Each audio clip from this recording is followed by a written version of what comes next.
दोस्तों ये कहानी एक बला की खूबसूरत लड़की जो ट्रेन के एक सीट के लिए भयंकर तरीके से करती है लड़ाई, लेकिन उसी लड़के से हो जाता है बेइंतहा प्यार। कहानी बहुत ही रोमांचक है। बस आपसे छोटी सी रिक्वेस्ट है, वीडियो को लाइक कर दीजिए, चैनल को सब्सक्राइब कर लीजिए ताकि हमारा हौसला बुलंद रहे। तो चलिए वीडियो में आगे बढ़ते हैं। सो गाइस, ये कहानी है हावड़ा दानापुर एक्सप्रेस ट्रेन की, जो दानापुर से चलकर हावड़ा जा रही थी। लड़की, उसके पापा और उसके जीजा और उसके दीदी और उसके बच्चे, ये 4-5 लोग मिलकर सफ़र कर रही थी दानापुर से हावड़ा के लिए। वो लोग पहले से जर्नल बोगी में अपनी सीट को बैठकर सफ़र कर रही थी। जब वो ट्रेन बिहार की झाझा स्टेशन पे पहुंचती है, वहाँ पे 2 दोस्त चढ़ता है उसी जर्नल ट्रेन में। उसके पास कोई सीट नहीं होता है। वो सीट को तलाश करते करते उस लड़की का पास जब पहुंचता है, उस पूरे फैमिली का पास, तो एक सीट खाली रहता है वहाँ पे। लड़का बोलता है कि मैं यहाँ पे बैठ जाऊँ। लड़की बोलती नहीं नहीं, यहाँ पे कोई जगह नहीं है, आपको यहाँ नहीं बैठना है। लेकिन लड़का बोलता है देखो ट्रेन में बहुत भीड़ है, एक सीट है, हमें दे दो प्लीज़, हम बैठ लेंगे 2 आदमी मिलके। लड़की भयानक तरीके से गुस्सा हो जाती, नहीं नहीं आपको यहाँ बैठने की कोई ज़रूरत नहीं है, आप यहाँ से जाओ। फिर लड़का का नज़र ऊपर जाता है, जो ऊपर का बोगी होता है वो उस पर सामान रख के रहती है। तो वो बोलता है अच्छा ठीक है, आप सामान को साइड कर लो, मैं ऊपर का सीट पे बैठ जाता हूँ। लड़की तब भी गुस्सा करती है कि नहीं आपको वहाँ भी नहीं बैठना है, बहुत भयंकर तरीके से गुस्सा करता है। लेकिन फिर भी लड़का प्लीज़ प्लीज़ बोल करके, रिक्वेस्ट करके वो वहाँ पर जगह बनाने की कोशिश करता है। लेकिन लड़की बिल्कुल राज़ी नहीं होती है, वो नाना ही करते रहता है। बट ये सब देख करके ना उस लड़की का बाप को और उसके जीजा को, वो दोनों को समझ में आया है कि यार कहाँ जाएगा, चलो हम जगह दे ही देते हैं। फिर बोला ठीक है भाई, मैं जगह वहाँ से चीज़ें हटा लेता हूँ, साइड कर लेता हूँ, आप लोग वहाँ ऊपर में बैठ जाओ। जब वो 2 लड़का ऊपर बैठा, उसमें से एक लड़का उस लड़की को ऊपर से टक लगाकर इस तरीके से देखे ही जा रहा था। लड़की की एक बार नज़र ऊपर उठा तो देखा कि वो लड़का उसे देख रहा है। बट लड़की देखकर ना नीचे शर्माकर नज़र को नीचे कर ली। लेकिन लड़का जो है वो मन मन में यही सोच रहा था कि यार इतनी खूबसूरत लड़की, बला की खूबसूरत लड़की, बट इतनी रूडली तरीके से बात भी कर सकती है क्या। बिल्कुल सीट देने के लिए तैयार नहीं थी, बल्कि झगड़ा कर रही थी, ज़ोर ज़ोर से चिल्ला रही थी। तो इस तरीके से लड़का सोचे जा रहा और उसको ताके जा रहा है, एक टक लगाकर देखे ही जा रहा, देखे ही जा रहा। लड़की नज़र उठा रही है, देख रही, लड़का देख रहा, फिर वो शर्मा कर नज़र को नीचे कर ले रही है। फिर इस तरीके से आई कॉन्टेक्ट होते होते लड़की को भी अच्छा लगने लगा है। फिर लड़की उससे बात करने के लिए सोची, तो करे कैसे। तो लड़की पानी का बोतल उठाया और ढक्कन खोला और उससे पूछा पियोगे क्या। लड़का ऐसा सर हिलाकर बोला नहीं। लड़की रिक्वेस्ट करा पी लो, बोला नहीं नहीं मुझे नहीं पीना है। फिर लड़की पानी पी। फिर उसने इशारे में पूछा कि क्या तुम क्या देख रहे हो इधर। लड़का बोला कुछ नहीं।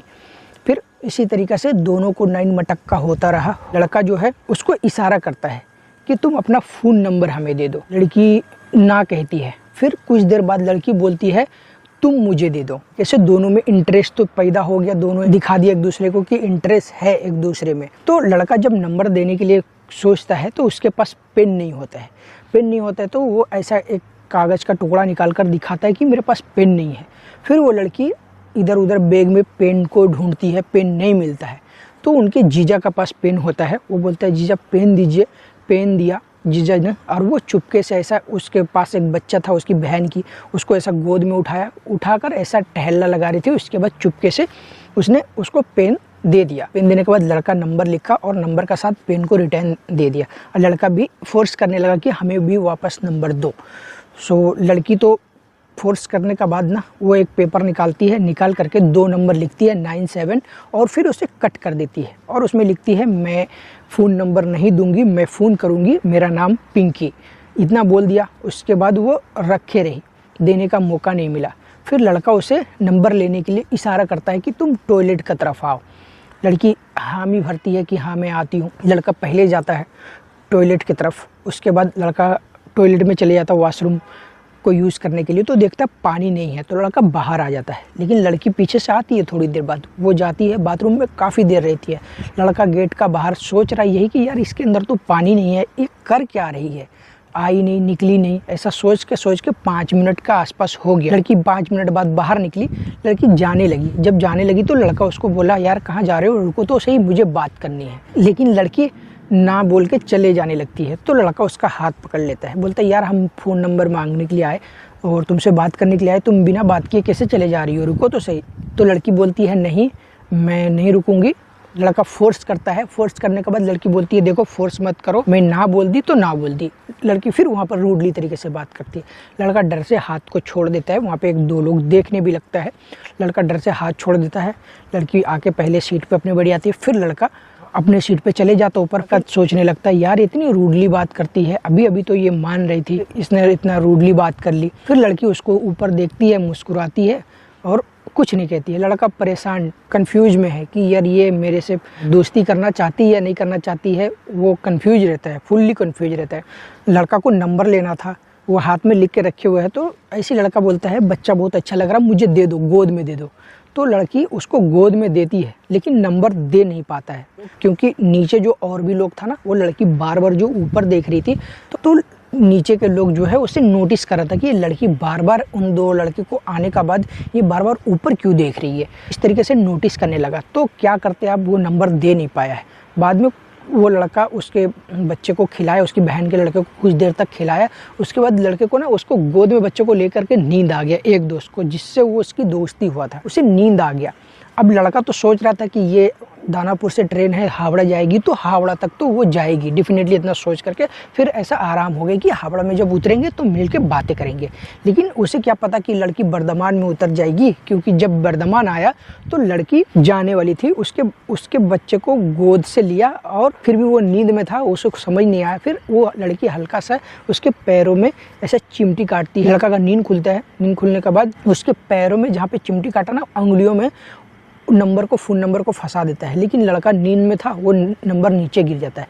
लड़की ऐसे ही हाथ बढ़ाती है, हाथ से करके चुपके से निकल लेती है। अब लड़का फुल टेंशन कि यार ये तो बर्धमान तक ही रुक गई है, मैंने तो सोचा कि हावड़ा तक जाएगी, बात करेंगे, अच्छे से दोस्ती करेंगे। फिर वो लड़का ट्रेन का नीचे उतरता है और जब वो लड़की बर्धमान में उतर कर जाने लगती है ऊपर फ्लाईओवर से, लड़का नीचे खड़ा होकर देखता ही रहता है। ट्रेन की हॉर्न बज चुकी है, जाने वाली है, लेकिन फिर भी लड़का का दिल कर रहा है कि मैं अब कोलकाता ना जाऊं, उसके साथ ही उसका पीछे पीछे चले जाऊं। दूसरे जो दोस्त था बोला चल बे, क्या कर रहा है तू, चल अब। तो वो दोस्त उसके साथ फिर चला गया ट्रेन पे और वो हावड़ा तक पहुँच गया। हावड़ा जैसे ही पहुँचा तो लड़का का जो वो फ़ोन नंबर दिया था, फ़ोन चोरी हो गया। चोरी हो जाने का बाद वो और परेशान हो गया कि एक तो वो हावड़ा तक नहीं आई है, दूसरा मेरा फ़ोन चोरी हो गया, जो मैं नंबर दिया वो नंबर भी गुम हो गया। अब उससे हम कांटेक्ट कैसे करेंगे। और लड़का इतना इम्प्रेस हो गया था, उसकी खूबसूरती पे इतना फ़िदा हो गया था, क्योंकि वो थी भी भला की खूबसूरत लड़की। फिर वो लड़का जब कोलकाता में गया, उसके फादर का रेस्टोरेंट था। तो कुछ दिन फादर का साथ काम किया। काम करने के बाद बोला कि पापा मुझे एक मोबाइल दे दो, मुझे मोबाइल चाहिए, मेरा मोबाइल गुम हो गया। उसके पापा ने एक मोबाइल दिला दिया। जाकर फिर नया सिम लिया वही नंबर का। उसके बाद जब चालू करा तो उसके 2 दिन बाद लड़की का फ़ोन आता है और बोलता है यार तुमने जो नंबर दिया, मैं पिछले 1 हफ्ते से ट्राई कर रही हूँ, फ़ोन क्यों नहीं लग रहा था। लड़का बोला यार एक तो तुमने नंबर नहीं दी, दूसरा क्या है मेरा फ़ोन चोरी हो गया था, तो अभी 1-2 हफ्ते लग गया हमारे को नया फ़ोन ख़रीदने में। फिर वो दोनों में बात होना शुरू हो गया कॉल पे। फिर वो लड़की अपने बारे में बताई। तो लड़की जब अपने बारे में बता रही थी तो थोड़ा इमोशनल कहानी था, वो मैं आपको बताता हूँ। लड़की का पास उसके पापा है, उसकी एक बहन है, जीजा जी है और एक बच्चे है, उनकी माँ नहीं है। तो आप सोच सकते हो कि जिनकी माँ नहीं है कितना इमोशनल होती है वो लड़कियाँ, क्योंकि वो सारी बातें अपने पापा से शेयर नहीं कर सकता है। तो उसकी बहन बोला कि तुम अकेले रहोगी, ठीक नहीं लगेगा, हमारे साथ चलो बर्धमान, हमारे साथ में रहना, और वहाँ एक लड़का है अच्छा सा, वो तुम्हें देखना चाहता है, तो अगर जो तुम्हें पसंद आ गया तो हम उससे शादी करा देंगे। वही सिलसिले से वो लड़की बर्धमान भी आई थी। ये सारी बातें लड़की बताई उस लड़का को कि मैं यहाँ आई हूँ, एक लड़का मुझे देखेंगे, वो पसंद करेंगे, और मुझे देख भी लिया, पसंद भी कर लिया, मैं उसे पसंद भी आ गई हूँ। तो लड़का बोलता हाँ आप इतनी भला की खूबसूरत जो हो तो क्यों नहीं आपको कोई पसंद करेगा। लेकिन लड़की बोलती है हाँ लेकिन मुझे लड़का पसंद नहीं है। तो लड़का पूछा क्यों नहीं पसंद है वो लड़का आपको। तो बोलता है क्योंकि आपको जब से मैं ट्रेन में मिला हूँ ना, तो मैं आपसे शादी करने के लिए सपने देख रहा हूँ। तो लड़का का तो बस यहीं पे क्लियर हो गया, क्योंकि लड़का को प्रपोज भी नहीं करना पड़ा, आगे से ऑफर आ गया। लड़का खुश हो गया, बोला यार मैं भी यही सोच रहा था कि तुमसे शादी हो जाए तो हमारी ज़िंदगी संवर जाएगा। अभी दोनों में तो हो गया, बातचीत अच्छे तरीके से होने लगा। अब लड़की बोली कि एक बार मेरे से मिलने आओ। फिर कुछ दिन बाद लड़का बर्धमान उससे मिलने गया, दोनों रेस्टोरेंट में खाना खाया, घूमा, अच्छे से प्यार हो गया। सेल्फी वगैरह लिया, सब चीज़ें अच्छे तरीके से चल रहा था। लेकिन वही है कि लड़का पसंद कर लिया था तो उधर शादी का प्रेशर बनने लगा। जब बनने लगा तो इधर लड़का भी अपने फादर का रेस्टोरेंट में रहता था, ऐसा कोई काम करता नहीं था। लेकिन लड़की फिर भी हिम्मत करते करते बताया कि मुझे एक लड़का पसंद है, मैं उसी से शादी करना चाहती हूँ। तो उसकी बहन गुस्सा हो गई कि तूने पहले क्यों नहीं बताया, फिर मैंने इसे भी जुबान दे दिया और तुम बोलती हो अब पसंद है, जब पसंद था तो गाँव में बता देती। तो लड़की बोला कि दीदी मुझे ना वो लड़का जो ट्रेन में मिला है ना, वो लड़का पसंद है। बोला कौन लड़का ट्रेन में तुझे मिला? तो बोला वो जो सीट के लिए लड़ाई करते थे, वो लड़का मुझे पसंद आ गया है और मैं उससे बात करती हूँ। उसकी दीदी हैरान हो गई कि तुम कैसे बात करने लगी, तुम्हारा कांटेक्ट कैसे हुआ उससे? तो बोला बस उसने नंबर दिया था और मैंने फिर फ़ोन करी, हमारे को बहुत अच्छा लगा, वो मिलने भी आता है, तो आप उससे एक बार मिलो ना, आप मिल लोगे ना, अगर जो आपको पसंद आए तो हमारे को उसी से शादी करा देना। उसकी दीदी है, दीदी सॉफ्ट दिल की, माँ भी नहीं है तो माँ का रोल निभा रही थी वो। तो बोला ठीक है बुलाना उसे, मैं मिलूंगी, फिर तुम्हारे जीजू को बताऊंगी, फिर पापा को बताएंगे, अगर जो पसंद आ गए सबको तो शादी करा देंगे। लड़का को बुलाता है, लड़का कुछ दिन बाद फिर टाइम निकाल के उसके घर पे आते हैं। आने का बाद उसके सारे घर वाले बैठ के रहता है, लड़का से पूछता है कितना एजुकेशन है। लड़का बोलता है मुझे ज़्यादा अभी तक एजुकेशन तो नहीं मिल पाया, मैंने 12th करा है। तो बोलता ओके ठीक है, तुम काम क्या करते हो? उनके घर वाले सवाल जवाब कर रहे। लड़का बोला हमारे फादर का रेस्टोरेंट है, मैं उसी में काउंटर पे रहता हूँ, बिलिंग वगैरह का काम संभाल लेता हूँ। बोला ठीक है। उसके बाद उसने होटल के बारे में सब कुछ पूछा, बोला तुम्हारे फादर से बात कराओ। तो फादर से उसने बात कराया। फादर भी बोला ठीक है हमारा बेटा को भेज दो, हम लोग आएंगे, फिर देखेंगे तुम्हारी लड़की कैसी है, फिर शादी कराएंगे। फिर लड़का वापस कोलकाता चले गया अभी, क्योंकि अब तो लड़की के घर वाले पसंद कर लिया है उसे, लड़का को पसंद कर लिया है, क्योंकि वो लड़का तो उतना ज़्यादा कुछ काम नहीं जानता है, लेकिन उसके फादर का होटल बोला है और वो एकलौता बेटा था। बोला चलो ठीक है, हमारी बेटी की, हमारी बहन की ज़िंदगी गुजर जाएगा उसके साथ, ऐसा बोल के राज़ी हो जाएगा। जब लड़का का फादर उसके साथ बर्धमान वापस आता है घर वाले से मिलने के लिए, जब बातचीत करता है तो यहाँ पे मामला अटक जाता है दहेज का, क्योंकि उसके पापा ने डिमांड कर लिया है, इतना दहेज डिमांड कर लिया कि लड़की दे नहीं सकता था, क्योंकि उसके पास ज़्यादा था भी नहीं, ऑलरेडी माँ भी नहीं थी, गरीब फैमिली से थी, तो ज़्यादा दे भी नहीं सकता। लेकिन उसके फादर ना दहेज के लिए डिमांड कर लिया। डिमांड करने का बाद क्या करे, लड़का भी फंस गया। अब करे सो करे क्या, उधर से देने के लिए भी तैयार नहीं है। तो फिर लड़का बोला है कि यार पापा तो दहेज मांग रहे हैं, अब तुम्हारे पास है नहीं, लेकिन शादी तो हमें करना है, तो एक काम करते भाग के शादी कर लेते हैं। तो लड़की बोली नहीं, भाग के नहीं करेंगे, क्योंकि आपके घर में जाके रहेंगे फिर हमारे को बुरा लगेगा, किसी का दिल नहीं दुखाना चाहिए। लड़की ऐसा कहने लगी।